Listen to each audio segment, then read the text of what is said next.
Oy! Para po sa ating good news, good vibes, kinilala ng Harvard Graduate School of Education o HGSE ang gurong si Alfred Santos para sa kanyang advokasya na tulungan ang kanyang mga babaeng mag-aaral sa larangan po ng science, technology, engineering at mathematics o yung STEM.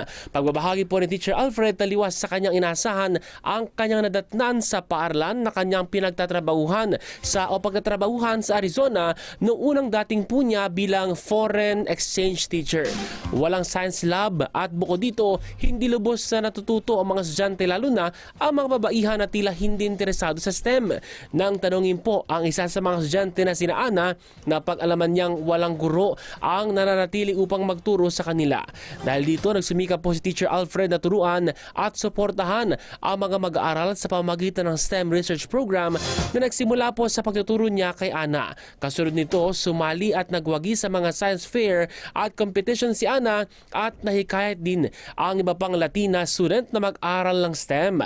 Nakakuha na po ng full scholarship sa kolehiyo ang mga tinuruan ni Teacher Alfred at nagsimula rin ng sariling advokasya na pagtulong sa mga kabataan na interesado sa STEM.